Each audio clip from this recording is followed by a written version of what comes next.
As someone who was not required to read The Adventures of Huckleberry Finn in high school, I have now found myself on the opinion of Huck Maybe. While I do believe that The Adventures of Huckleberry Finn should be a literary requirement in all children's educations, I think that it has one big requirement. The Adventures of Huckleberry Finn should not be taught to grades 9 and below.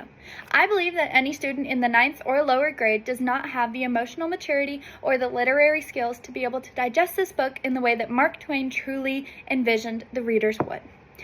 While reading this book and while going through the critical essays, I have found that my position and many's like me on this argument rests on two main points: the racial and historical accuracies and inaccuracies of the book, and the political censorship and sensitization associated with this book and its place in the educational world. Reading this book, the racial content is very intense, but I believe that that's part of the purpose of the book. It's set in 1884 South. That's not a good place for an enslaved person to be, especially one on the run, and this is conveyed through Jim's fears and Huck Finn's intense protection of him throughout their journey. Leo Marks, in his critical essay, discusses how the novel is able to properly convey Jim's all-too-real fear of being recaught and sold somewhere further down south where he knows he'll be separated from everyone he's ever known and treated even worse. Julius Lester also introduces an opinion that I feel is a little less talked about when discussing racial and historical accuracies of books set in post-Civil War South. The book absolutely makes no sense in regards to Jim's escape, capture, sale, and then freedom. A enslaved person would have known never to sail further south if they had made it to the river but missed a connection to a free state. No slave or enslaved person would have ever considered going further south. They knew that the risk of capture and the risk of even worse treatment just increased as they moved further south.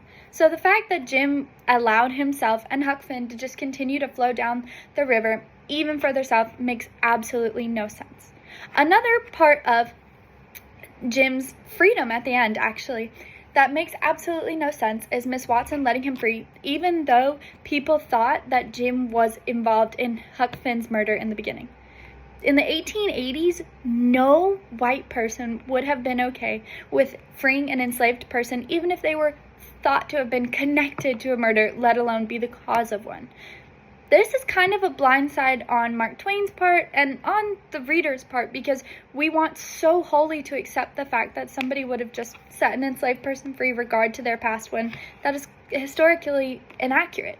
This is one reason why I feel this book is so important to be taught in the education systems, because it allows high schoolers to see into our country's past and be able to pull their own opinions on how enslaved persons were treated and get better context into a fraction of our history that is so large and so influential in how we're set up even today.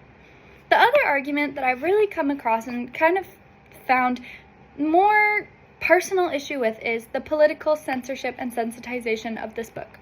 Toni Morrison does a deep dive into the removal of this book in schools, whether that be public or private, and how the brilliance of Huckleberry Finn is that it is the argument it raises. Huckleberry Finn has sparked arguments amongst adults, educators, lawmakers for decades now about whether it should or should not be in the American public education system.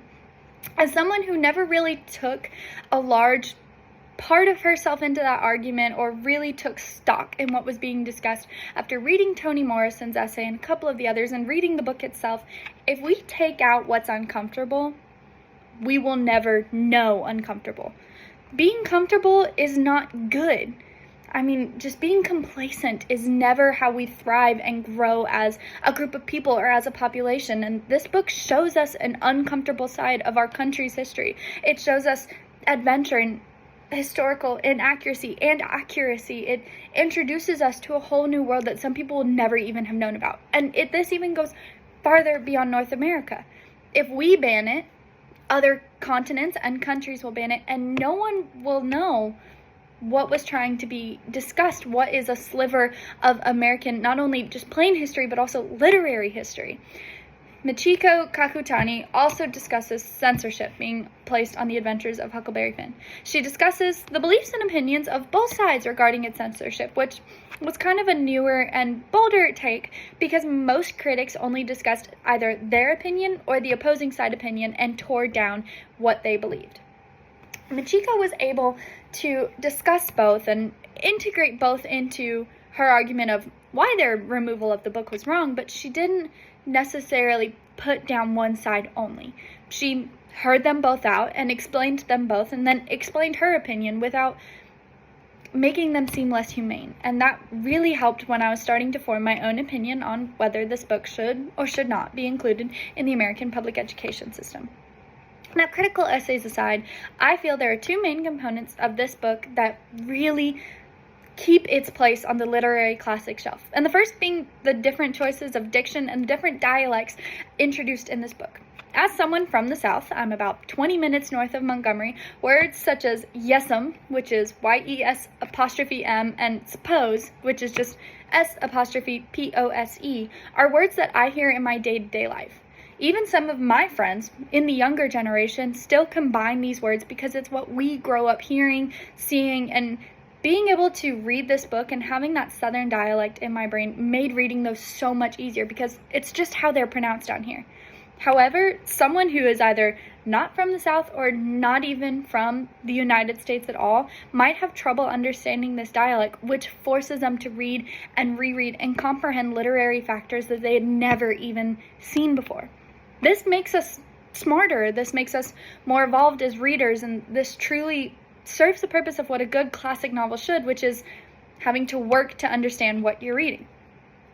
The second part of the book that really kind of made me think about if we should read it is the borderline lack of organization, yet sense of over-organization that forces the reader to really think deeper about what they're consuming. This book has a whole horde of chapters, which all have titles that kind of give you a view into what you're about to read, but leave a couple of key pieces out.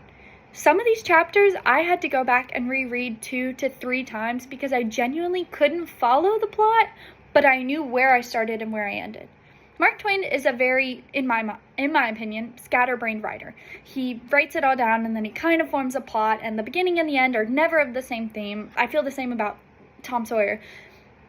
But this book really, the beginning and the end are completely different. And in the critical essays, they discuss that. They discuss how he wrote the beginning and then took a break and then just wrote the end, signed it off, and called it a book. However, he was able to tie the end back into the beginning, but you lose the organization through the middle, which I think puts it on the classic shelf because it makes you have to take a breath and read it. Today's society just wants ease. We want to read something and know it the first time we read it without having to go back for any type of comprehension, but The Adventures of Huckleberry Finn don't allow you to do that. They make you have to go back and rethink things as a reader. They makes you have to put yourself into the story to be able to understand it. It really makes you work to understand it, and I think that makes it great. Does it hurt my eyeballs after 30 minutes? Yes, it does, but it makes for a good read because after you finally get something, you get to go, oh, that goes with that. Chapter 2 and Chapter 5 connect in ways you never would have thought. The Adventures of Huckleberry Finn is a hard read, I'm not gonna lie. But I think it's a hard read that everyone should have to do at least once in their life because they either get to say, yes, I've read it when someone asks, or it'll open them up to a new literary side of themselves that they'd never seen before.